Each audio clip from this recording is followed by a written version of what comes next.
Hey everybody, how's it going? Hope you're having a lovely day. So, last year I did a video on how I believed New York's right to repair bill will die, and this video came true with 100% accuracy. And today I'd like to discuss what I think is going to happen with this right to repair bill that's present in Colorado. As I mentioned in a recent video, this bill passed through the state house 44-17. So it had overwhelming majority support in favor of this particular bill. And it is now going on to the Senate where there is overwhelming support for this bill. So it says over here from the president of the Senate, President Steve Fenberg, is supportive. With this legislation, we're empowering farmers and ranchers to do their own repairs on the equipment that they use every day, helping them avoid steep repair costs and long delays for essential fixes, he said in a statement. The governor is also excited to get the bill on his desk, so this is really good all around. And I want to talk a little bit about how I think this bill is going to go and what it is that I'm going to be doing and why the next few weeks may see certain things said about me in the news that are just coming up at a very particularly interesting time. So when you take a look at the news release over here, it says that this bill is supported by the Colorado Department of Agriculture, Rocky Mountain Farmers Union, the corn growers, the wheat growers, the wool producers, the fruit and vegetable producers, the cattlemen, and the National Federation of Independent Businesses. That's a lot of people supporting this bill, right? What's interesting here to me is not who's supporting it, it's who's not supporting it. You see, on this channel, one of the things that I mentioned a long time ago is that the Farm Bureau had voted 176-1 in support of right to repair.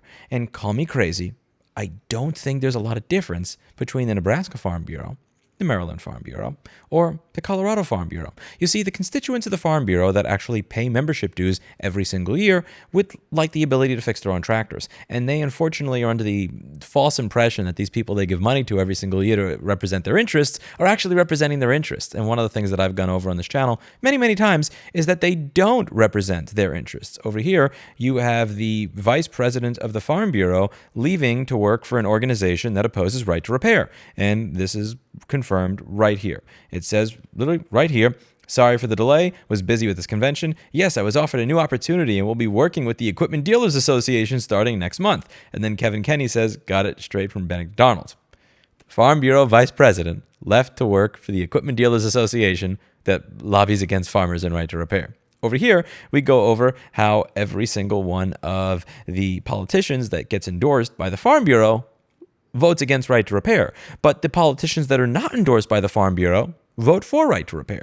And in a previous video that I did last year, I talked about an email that I had gotten from somebody from the Maryland Farm Bureau where he said, and I quote, in an email to one of my lobbyists, "Our problem isn't really a non-ability to repair our own equipment, but more a lack of service providers in key times of the year. Most farmers don't have or care to have the knowledge of the equipment to repair their own equipment, so it's more of a service provider issue." So he's saying that farmers don't care to fix their own stuff, which again, I spent a lot of my time in Brooklyn. I grew up in New York City, but I've never spoken to a farmer that said they don't want the ability to fix their own equipment. I don't think the bill you guys are going with will address our issues, so we won't be going in that direction this session. We are still looking at several options, but not sure a legislative fix is the answer. So to keep your bill clean, I'd recommend removing the farm equipment part from the bill. If not, I'll probably have to ask for an amendment to the bill to remove them, and that'll make it super difficult to keep the bill moving. It's his way of saying, take farm stuff out of the bill, and if you don't take farm stuff out of the bill, we'll ask for it to be taken out of the bill, which is going to look really bad for you, so you really should take farm stuff out of the bill. This is from somebody who works for an organization that's supposed to support farmers in Maryland and support their interests. And one of the things that I've noticed over the years, and one of the things that I've talked about on this channel with people, whether it is Jared Wilson or Kevin Kenny, is that the Farm Bureau does not seem to give two shits of a fuck about actual farmers. In the words of Kevin Kenny, they should tear up their charter because it says that they should care about expressing and pushing forward the interests of their constituents, which they no longer do and have not done, dare I say it, for as long as I've had a YouTube channel. Here's what I think is going to happen.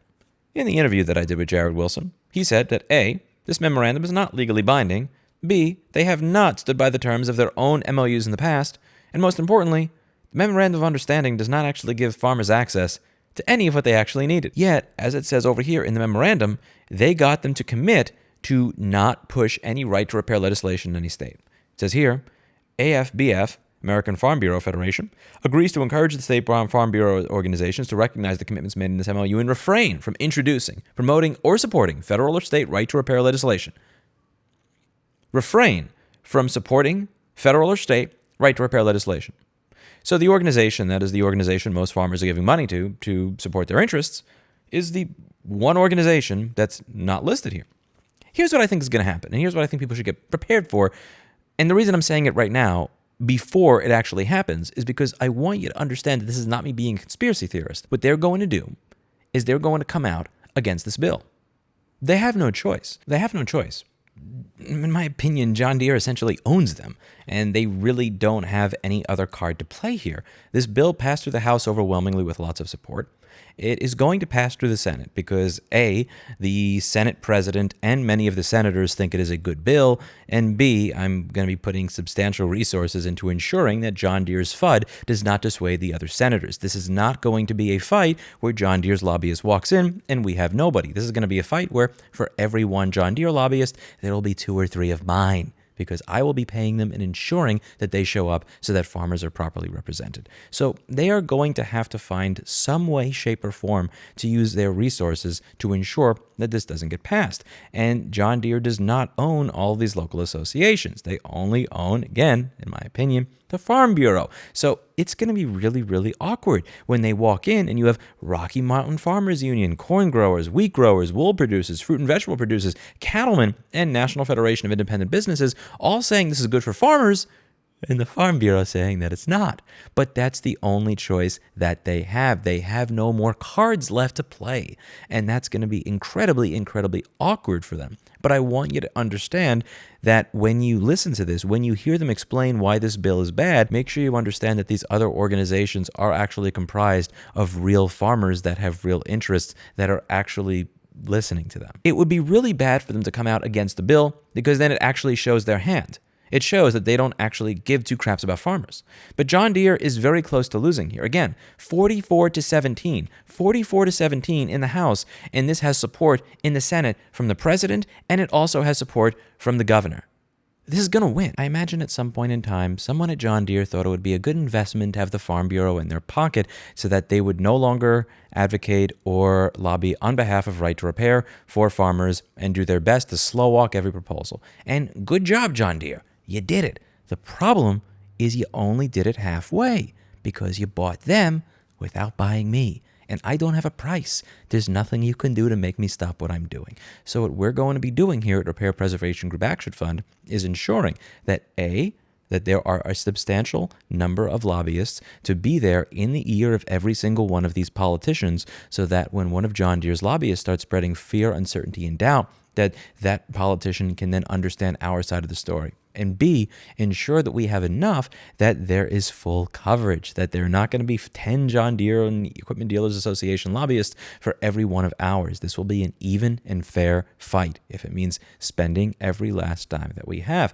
because losing is no longer an option for us. We cannot keep losing. And I understand how this works, and admittedly, so does John Deere. Your average everyday farmer does not have time to stop growing food, to stop dealing with the harvest, to stop fertilizing the land, to stop raising cattle, and drive 150 miles out of his way to a state house to talk to a politician. And even if he had the time for that, they don't want to talk to politicians. They don't have the patience for it, and honestly, I don't blame them, which is why we are going to ensure that this is done properly. I have funded groups last year that put in effort to write 30 to 50-page documents going over in very specific terms all of the ways in which John Deere is screwing the everyday farmer with factual citations and anecdotes and pictures and everything else to make it very easy. And now I'm going to be funding groups that are going to lobby legislators and make sure they understand every piece of educational material in these documents so that the farmers are properly represented. I'm going to be spending quite a bit of money in each of these states to ensure that this bill gets passed. You see, the way this is going to work is for every lobbyist that is in a politician's office spreading fear, uncertainty, and doubt about what bad things will happen if this bill is passed, I will make sure there are 2 lobbyists in that politician's office explaining why that John Deere lobbyist is full of shit and explaining the farmer's perspective. Because if the farmers don't have time, and there's going to be so much pressure that it's going to force the Farm Bureau's hand to demonstrate that they don't actually support farmers worth a shit. I have a feeling that they are not going to come out neutral on this bill. I have a feeling they're going to come out negative. They're going to come out against it.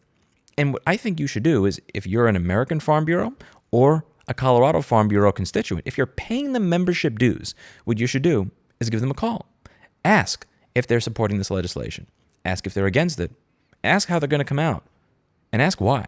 Make sure that they make their position up front now before they start showing up at legislators' offices and trying to quietly behind closed doors say that they're against this bill, but then in public claim that they're for farmers. Force them to demonstrate who they really are. Force them to demonstrate who they actually support. Because in my opinion, it's not farmers.